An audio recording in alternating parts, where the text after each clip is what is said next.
kumayankhulatu zilungamo zonena kuti ngakhale zikuyankhulidwa moselewula komatu icho ndi chilungamo ndithu kumachita kuona kuti zikuchitikadi.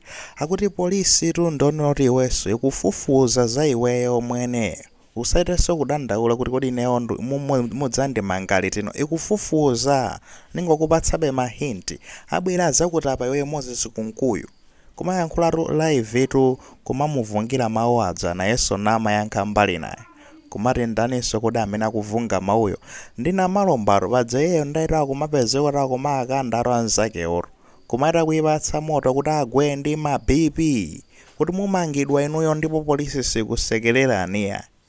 Ndetionera limodzi limene zinalili panaliro pakuliye ntchito amenepo toyapa times itu ndanayankhula zotere kena kutipitiriza nkhani yathuyi tikampepo one or two things. Ayi ndiwapatse moni kodi muli bwanji mwene? Imwene ndili bwino ka ino. Ofesi kuja kuli bwanji pache ndando ndimakhalira ineyo. Ayi ndikukhala komweko nawenso mina zako zikutulukira komweko ndio usadonera kuti ndali ani.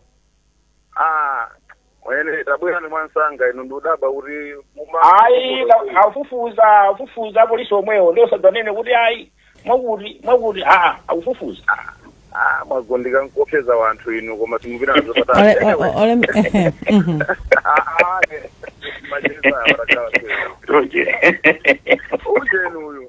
Akuti mwene mubwera mudzandimanga litino mwene ndetu kumakambatu molimba mtima atungati kunena kuti unyolo simukuopa ayi ndithudi mmenemo ndimene hamafotokozera ha Moses Kunkuyu namalomba ndesanabisiro pamenepo kuti yayi zoti tizikhala pasi tunkumanena kuti iweyo sumangidwa nde limene lombodza iweyo umangidwa kuteko polisi sopanopa ndotino ikufufuza za tsiku ni nthawi inetu sindudziwa akudziwa nda polisi akamaliza ochita kafukufuku wawoyo abwere wenso adzatani adzakutapa ino kumangopanga kuti imagine kuti nkhani yake ngakhale itino kodi kapena ndija amati awitika chane imene japizo kuti dzina lake limadzatchulidwa pamenepo olonso mwina kuliso zina zomwe zinachitika zomweno ife sitingathe kudziwa bwinobwino koma mwina mwake mwina pena pake mwina ayi ndithudi kukamba nde zinakambidwa kale kunena kuti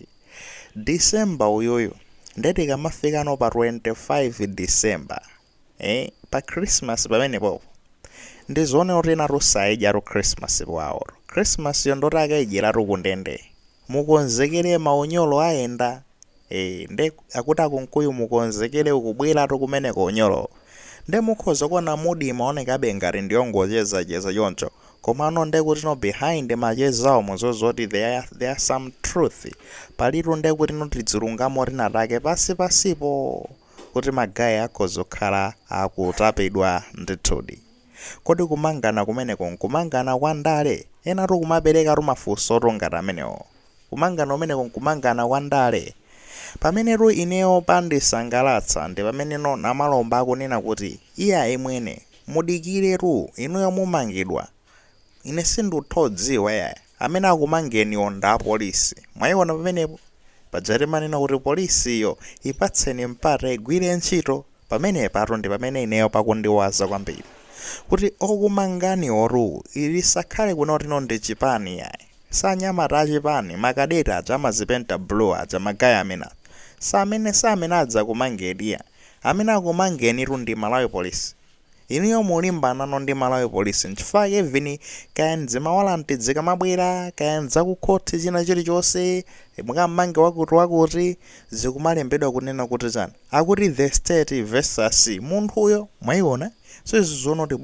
boma tsopano versus munthuyo osati chipani cholamula ayi koma boma ndekuti tikukambatu zonena kuti awawa ndi ma civil servant ambomamo apolisi versus iweyo no munthu amene ukunena kuti kumangidwawe zikumayendatu moteromo tingobwerera pang'ono makamaka masiku apitawo kuti Moses Kunkuyu ndi amene anali number 1 kuwerenga statement yonena kuti akuti DPP ikumangano anthu aku MCP moopseza ndi anayankhula mawu ena ake tunkula amene akunena kuti ngatitu mupezeke zoti mudzitimanga chifukwa chonena kuti ifeyo akumbali yotsutsa MCP ifeyo tikuyankhula zoyankhulira Amalawi, tikumenyera nkhondo Amalawi kuti no iyaye musakwezere mitengo, tatsitsirani mubweretse mafetereza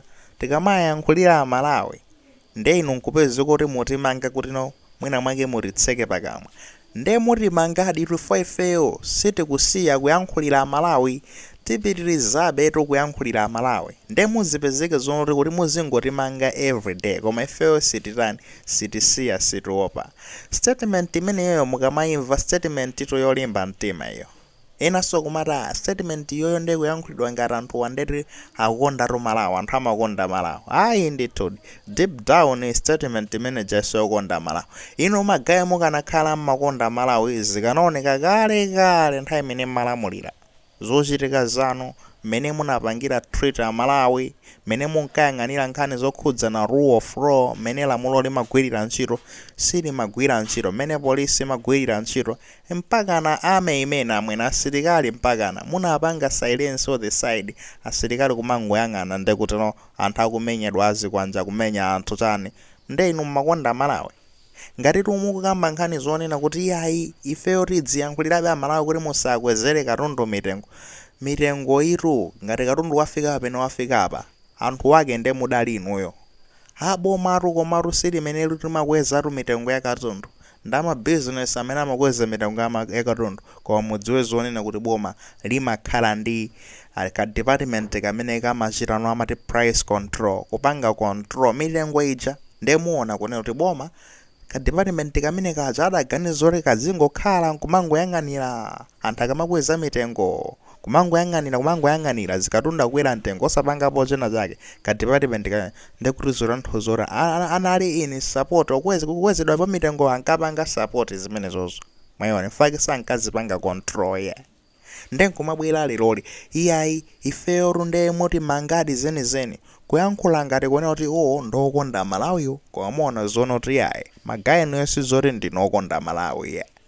Bwezi titaona nthawi imene ijayi nthawi imene munali ndi mphamvu zoti muonetseno chikondi chenicheni pa Malawi, ndi pamene munangoganiza zoti mungokhala chete ndikupanga screw up zinthu bezi zingonongeka amene zingonongekere mulibe nazo ntchito.